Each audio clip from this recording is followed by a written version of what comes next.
সিঙ্গুরের মাটিতে সভা করলেও সিঙ্গুর আন্দোলন নিয়ে কোনো কথাই শোনা গেল না প্রধানমন্ত্রীর মুখে। শুধুমাত্র রাজ্যের আসল পরিবর্তন, বিজেপির বিকাশের প্রতিশ্রুতি এবং মোদির গ্যারেন্টি উঠে এলো নরেন্দ্র মোদীর ভাষণে। এর মাঝেই রাজ্যে বিনিয়োগ এবং শিল্প ভাবনা নিয়ে অল্প কথা বলে গেলেন তিনি। তবে রাজ্যে বিনিয়োগের জন্য যে বিজেপিকে ক্ষমতায় আনা দরকার তাও স্পষ্টভাবে বুঝিয়ে দিলেন প্রধানমন্ত্রী।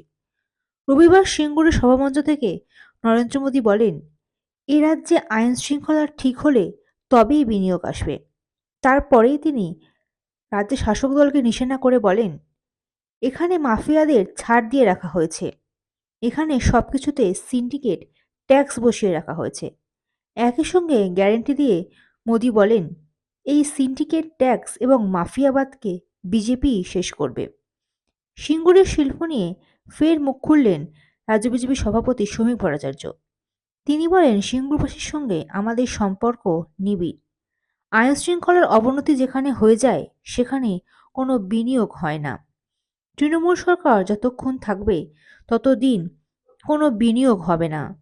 তৃণমূল কংগ্রেসের বিসর্জন হবে, সিঙ্গুরের মাটিতেই শিল্প আসবে। সিঙ্গুরবাসীদের সঙ্গে আমাদের যোগাযোগ প্রত্যন্ত এবং নিবিড়। প্রধানমন্ত্রী স্পষ্ট করে দিয়েছেন যে আইন শৃঙ্খলার অবনতি যদি হয়ে যায় সেখানে আর কোনো বিনিয়োগ হয় না। প্রধানমন্ত্রী আর্থসামাজিক উত্তরণের কথা বলে গেছেন এবং আহ্বান করেছেন মানুষকে এই সরকারকে সরিয়ে দিতে। এই সরকার যতক্ষণ আছে, যতক্ষণ জুডিশিয়ারির ওপরে, সংবাদ মাধ্যমের ওপরে এবং সাধারণ মানুষের ওপরে, শিল্পপতিদের ওপরে আক্রমণ চলেছে, ততদিন পর্যন্ত পশ্চিমবঙ্গে কোনো বিনিয়োগ হবে না।